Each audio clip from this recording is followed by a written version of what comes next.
আজকে একটা important topic নিয়ে কথা বলবো, যে এই সমস্যাটা আমরা সবাই ফেস করি। গত 2-3 দিন আগে একটানা বৃষ্টি হয়েছিল, আর আজকে প্রচুর পরিমাণে গরম। তো তখন বলতেছিলাম যে বৃষ্টি থামবে কবে। তো যাই হোক, আল্লাহ যেটা করে ভালোর জন্যই করে। তা আমি একটু দেখাই যে টপিকটা নিয়ে আজকে কথা বলবো, সেটা হচ্ছে বাইকের ট্যাঙ্কের ভিতরে জং পড়া। আমি আমার ট্যাঙ্কটা, এই যে বৃষ্টি হলো কয়েকদিনই, বৃষ্টি হওয়ার পর ট্যাঙ্কটা এখন খুলছি, খুলে আপনাদেরকে দেখাই এটার মধ্যে কতটুকু পরিমাণে জং পড়ছে।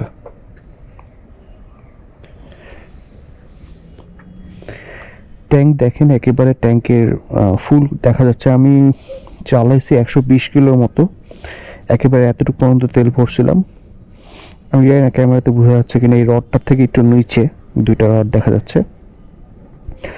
আর একটা জিনিস আমি আপনাদেরকে আজকে একটু দেখাই, এই যে এই কর্নারে একটা মানে গর্তের মতো দেখতেছেন, এটাতে কিন্তু বৃষ্টির সময় যে পানিগুলো পড়ে সেগুলো কিন্তু চলে যায়। এই যে দেখেন, তো এই যে এই গর্তটাতে পানিটা ওই নিচের ঢালে চলে যায়। দেখেন এই লকটা যখন লাগাই, এই লকটা লাগানোর পরে এখানে একটা গর্ত দেখা যাচ্ছে, এটা দিয়ে বৃষ্টি পানিটা চলে যায় ভিতরে, ওই ঢালটার মধ্যে পড়ে নিচ দিয়ে পড়ে যায়। আর এখানে দেখেন এই রাবারের চারপাশে এই যে কিছু পরিমাণ জং ধরে আছে। তো আমি এটা একটু পরিষ্কার করে নিই, যদিও ন্যাকড়াটা পরিষ্কার না, হাত দিয়ে পরিষ্কার করা বেটার। আর এখান থেকে কিছু জং কিন্তু এই যে এই জায়গাটাতে চলে আসছে একেবারে সাইডের দিকে, বাট ভিতরে কিন্তু কোনো জং এখনো যায়নি। তো আজকে এই ব্যাপারটা নিয়ে ডিটেল কথা বলবো, যে আমাদের বাইকে আসলে কেন জং আসে আর কিভাবে আপনি জং থেকে বাঁচতে পারেন, এটা নিয়ে কথা বলবো। কারণ ইদানিং অনেক বাইকে এরকম সমস্যা চলে আসছে। তো চলেন যাইতে যেতে এটা নিয়ে ডিসকাস করি।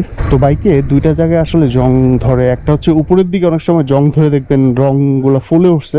এটা আসলে উপরের দিকে না, এটা ভিতরের দিকে জং ধরতে ধরতে এতটাই ডিপ হয়ে যায় যে উপরের রংগুলো ফুলে ওঠে। তো এইসব বাইকে বোঝা যাবে না, কারণ এখনকার সময় বাইকগুলোর ট্যাঙ্কের উপরে প্লাস্টিক দেওয়া হয়। এর কারণ হচ্ছে এই রোদের হিটে যাতে এটা ডিরেক্ট ভিতরে ইফেক্ট না পড়ে। টিনটা কিন্তু মানে টিনের যেই ট্যাঙ্কটা সেটা কিন্তু ভিতরেই, এবং এই প্লাস্টিকটার উপরেই মেইনলি হিটটা পড়ে।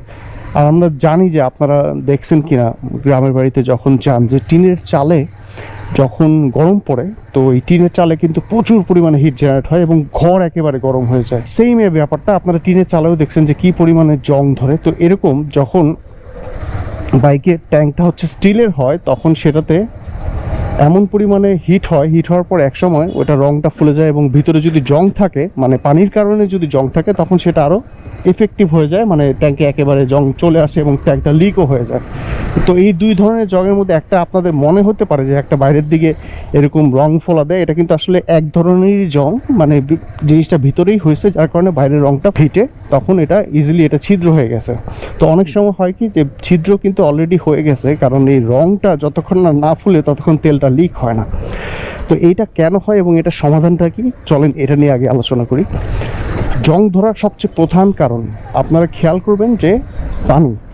আমাদের তেলের সাথে ভেজাল তো থাকবেই, তেলের সাথে ময়লা থাকে। আমি জানি না তেলের সাথে আসলে পানিও থাকে কিনা, কারণ তেলের সাথে পানি থাকার ইস্যুটা মানে খুবই সেন্সিটিভ। এটা যদি তেলের সাথে পানি থাকে, নট অনলি বাইক, গাড়িতেও হচ্ছে জং চলে আসবে। তো আমার মনে হয় না আসলে তেলের পাম্পগুলোতে মানে ওরকম পানি থাকে, এটা আসলে ময়লা থাকে, যার কারণে হচ্ছে আমরা তেলের সাথে অনেক সময় ময়লা পাই। আবার ময়লা জিনিসটা এরকম হয় যে আমাদের জং থেকেও কিন্তু ময়লা আসে। একটু আগে রোদ আর বৃষ্টি নিয়ে কথা বলছিলাম, বৃষ্টির সময় কথা কেন বললাম, আমি আমার ট্যাঙ্কের মুখটা খুলে কিন্তু আপনাদেরকে দেখাইলাম যে কতটুকু কী পরিমাণে জং আসছে, যেহেতু গত শুক্রবার শনিবার পর্যন্ত একটানা বৃষ্টি হয়েছে। প্রবাবলি শুধু গতকালকেই বৃষ্টি হয় না, আজকে হচ্ছে সোমবার 11ই আগস্ট। তো এই 9 তারিখ পর্যন্ত একেবারে টানা বৃষ্টি হয়েছে। তো এই বৃষ্টির মধ্যে কিন্তু আমি এই ভিজেই অফিসে গেছি, আবার ভিজেই ব্যাক করছি, এবং মোটামুটি রানিংয়েই বৃষ্টি ছিল। তো সেই অবস্থায় আমি কি করছি, যখন অফিস পৌঁছানোর পরে আমি কিন্তু আমার ট্যাঙ্কের ভিতরের যে মুখটা সেটা কিন্তু দেখতে পারছি। এই যে এই ট্যাঙ্কের যে রাবারটা দেখালাম, এই রাবারটা থাকা সত্ত্বেও, মানে এটাকে সিল বলে, তারপরেও কিন্তু ট্যাঙ্কের ভিতরে হালকা পানি গেছে। এই যে আমি ড্রেন জায়গাটা দেখালাম, ওটাতেও তেমন কোনো লাভ হয় না। এর জন্য আমি 2010-এর দিকে একবার ইন্ডিয়া ছিলাম, বেশ কয়েকদিন ছিলাম। তো মুম্বাইয়ে আমি একটা জিনিস খেয়াল করছি, মুম্বাইয়ে কিন্তু প্রায় 1 মাসের মতো 1.5 মাসের মতো টানা বৃষ্টি পড়ে। তো ওখানকার বাইকারদের খেয়াল করলাম তারা ট্যাঙ্কের উপরে এরকম একটা জ্যাকেটের মতো, লেদারের জ্যাকেটের মতো কি জানি পরা রাখছে, মানে বাইকের জ্যাকেট।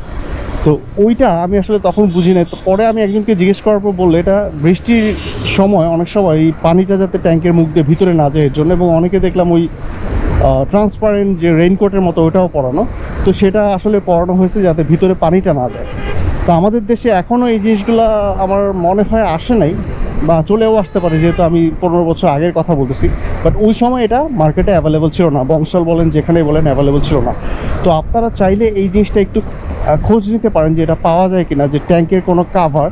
তাহলে বৃষ্টির মধ্যে যদি এটা আপনার প্রোটেক্ট করতে পারেন তাহলে দেখবেন আপনার বাইকে কোনো প্রকার জং আসে না। এবং ইভেন ইফ আপনি যখন বাইকটা ওয়াশ করবেন তখনও এটা আপনি পরায় তারপর ওয়াশ করতে পারেন, বা ওই জায়গাটা একটা কোনোভাবে ঢেকে রেখে তারপর ওয়াশ করতে পারেন। তো জং পড়ার মেইনলি প্রধান কারণ হইতেছে এইটাই। অনেকে বলে যে ট্যাঙ্ক ফুল করে না তাই জং পড়ে, এইটা আসলে খুবই মাইনর একটা রিজন, খুবই মাইনর। মানে ট্যাঙ্ক ফুল না করলে জং যদি চলেই আসে তার কারণটা কি? দেখেন যে ট্যাঙ্ক ফুল করতেছেন না, ওই জায়গায় কি ছিল, একটা সময় তেল ছিল এবং ট্যাঙ্ক একটা সময় ফুল করছেন আর করেন না, তো তেল যেখানে থাকবে সেখানে কখনোই জং ধরবে না। বাট ওই জায়গাটার মধ্যে যখন আপনার পানিটা চলে যায় ওই খালি জায়গাটা, তখনই কিন্তু জংটা চলে আসে। এই জন্যই মানুষ বলে যে ট্যাঙ্ক ফুল করতে, বাট ট্যাঙ্ক ফুল করেও কিন্তু আপনি কোনো লাভ হবে না যদি তেলের ভিতরেও পানি চলে আসে। এই একটা জিনিস আপনারা একটু খোঁজ নেওয়ার চেষ্টা করবেন। আমি নিজেও খুঁজবো আমার বাইকের জন্য যে এটা পাই কিনা, যেহেতু আমার বৃষ্টির মধ্যে রাইড করা হয়, অফিসে যাওয়া হয়, আর বর্ষাকাল তো মোটামুটি 3 মাসের মতো থাকে। আর বাইকের ট্যাঙ্কে জং আসার আরেকটা রিজন হচ্ছে, ধরেন আমরা অনেকেই অনেক সময় রোদে এরকম বাইক রেখে চলে যায়, যাদের ট্যাঙ্কটা হচ্ছে স্টিলের তারা কিন্তু এই সমস্যাটা ফেস করবেন। তখন স্টিলটা কিন্তু অতিরিক্ত পরিমাণে গরম হয়ে যায় এবং এটা রংটা কিন্তু ছেড়ে দেয়, রং ছেড়ে দেয় মানে রংটা ফুলে যায়। তখন দেখবেন যে রংটা ফুলে গেলে ভিতরে যদি কোনো হালকা জং থাকে তখন হচ্ছে ওটা লিক হয়ে যায়। তো জং আমরা কেন জং নিয়ে এত টেনশন করি? কারণ জংয়ের কারণে কিন্তু ট্যাঙ্কটা লিক হয়ে যায়। এবার বলি কোন বাইকটাতে এই সমস্যাটা বেশি হয়। আপনারা যদি একটু খেয়াল করবেন, পালসার বাইকটা কিন্তু ট্যাঙ্কটা হচ্ছে স্টিলের, এবং ওইটাতে দেখবেন একটু মানে কোয়ালিটি হয়তো বা একটু বাজে হবার কারণেই এটা হয়। নাহলে স্টিলের ট্যাঙ্কের বাইক তো আসলে পালসার একটা না, অনেকগুলো ব্র্যান্ডের স্টিলের ট্যাঙ্কের বাইক আছে, 125cc অনেক বাইকই আছে। তারপর রয়্যাল এনফিল্ড আছে। রয়্যাল এনফিল্ড যেহেতু একেবারেই নতুন আসছে, পরে এটার ব্যাপারটা বোঝা যাবে। বাট পালসারে এই কেসটা অলওয়েজ আসে যে ট্যাঙ্ক লিক হয়ে গেছে। আমি কিন্তু আমার পালসারটা সেল করে দেওয়ার কারণ এটাই, 17টা 18টা লিক হওয়ার পর আমি ওটা সেল করছি। আর এমন কিছু কেস আমি দেখছি এই বাইকটাতে যে 9 মাসের মাথায়, আপনারা চিন্তা করেন 9 মাসের মাথায় মাত্র 3-4 হাজার কিলো চলছে, এরকমও কেস আমি দেখছি। এর মধ্যে বাইকের ট্যাঙ্কে একবারে পুরো ভিতরে কালো জং চলে আসছে। তারপর জং চলে আসলে যেটা অনেকেই করে যে WD-40 দিয়ে ওয়াশ করে, অ্যান্ড দেন হচ্ছে ওই যে ভিতরে বাইকের একটা টাইমিং চেন ঢুকায় WD-40 দিয়ে ওই ঝাঁকানোর পরে জংটা বের করে ফেলে। বাট আমি যে সমাধান আরেকটা বলতে চাই, একটা তো বললাম যে এরকম কাভার পাওয়া যায়, এবং বৃষ্টিতে আপনারা যখন এরকম বাইক নিয়ে রাইড করবেন তখন কিন্তু রাইড করার পরে কোনো একটা জায়গায় থেমে যখন আপনি আপনার গন্তব্যে পৌঁছে যাবেন, সাথে সাথে ভিতরে ট্যাঙ্কটা পরিষ্কার একটা কাপড় দিয়ে, দেখেন কী অবস্থা, পরিষ্কার একটা কাপড় দিয়ে ওয়াশ করে ফেলবেন। ওয়াশ করে ফেলে তাতে করে জংটা কিন্তু আর ওখানে আসবে না। আর জং এমন একটা জিনিস, এটা যদি এক জায়গায় একবার লাগে, যেমন আমি আপনাদেরকে আমার রাবারে দেখাইছি কিন্তু জং চলে আসছে, মানে রাবারের মধ্যে জংয়ের রংটা চলে আসছে, রাবারে তো জং ধরে না।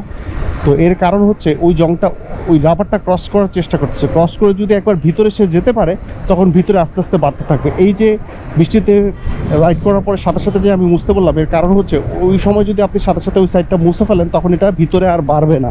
যতবারই আপনি বৃষ্টিতে রাইড করবেন ততবারই এই কাজটা করবেন পানিতে ভেজার পরে। আর লাস্টলি যেটা কমন সবাই বলে বাইকের ট্যাঙ্কটা ফুল রাখতে, আমি নিজে আমার বাইকের ট্যাঙ্কটা প্রতি মাসে অ্যাটলিস্ট একবার ফুল করি। বাট এটাতে আমার মনে হয় না মেজর কোনো সমাধান পাবেন, কারণ আমি বেশ কয়েকটা কেস দেখছি সোশ্যাল মিডিয়াতে যে আমি আমার বাইকের ট্যাঙ্ক, অনেকে আছে মান্থলি অনেক বেশি রাইড করেন, তারা এটাও বলছেন যে আমি মাসে 2 বার ফুল ট্যাঙ্ক করি, তারপরও আমার কোনো লাভ হয় নাই, আমার শেষ পর্যন্ত জং চলে আসছে। আর ওই যে আমি বললাম জং একবার চলে আসলে এটা বাড়তে থাকবে। সো WD-40 দিয়ে যদি একেবারে ক্লিনও করেন, ভিতরে কিন্তু পুরোপুরি এটা ক্লিন হবে না, হয়তো বা কোথাও না কোথাও এটা একটু জং থাকবে, যেহেতু টাইমিং চেন দিয়ে এটা ক্লিন করা হয়, মানে ঝাঁকায় ক্লিন করা হয়, কোথাও না কোথাও থাকবে এবং আস্তে আস্তে ওটা আবার বাড়বে। তো সমাধান হচ্ছে একটাই, ওই যে বৃষ্টির সময় যে কাভারটা পরে রাখবেন, বা হচ্ছে বৃষ্টির পরপরই এটা পরিষ্কার করে রাখবেন, আর বাইক ওয়াশ করার সময় এই জায়গাটা একটু প্রোটেক্ট করে রাখবেন আর কি। আবার অনেক সময় অনেকের যেই রাবারটা ট্যাঙ্কের, এই যে ক্যাপটা আমি দেখলাম ক্যাপের মধ্যে যে কালো রাবারটা, এই রাবারটার অনেক সময় টেম্পার চলে যায় বারবার ট্যাঙ্ক খোলা নিয়ে বা খোলা লাগানোর কারণে, বা হচ্ছে ইউজ করতে করতে এটা হয়ে যায়, সেটা খুবই স্বাভাবিক, যেহেতু মেকানিক্যাল জিনিস নষ্ট হবেই, যেহেতু ইউজ হচ্ছে নষ্ট হবেই। তো এই কারণে এই রাবারটা যদি টেম্পার চলে যায় তখন এই রাবারটা আপনারা চেঞ্জ করে নেবেন। আর আরেকটা কথা বলতে চাই, যে রাবারটা কেন নষ্ট হয়, মানে বারবার খোলা বন্ধ করার কারণেই তো নষ্ট হয়।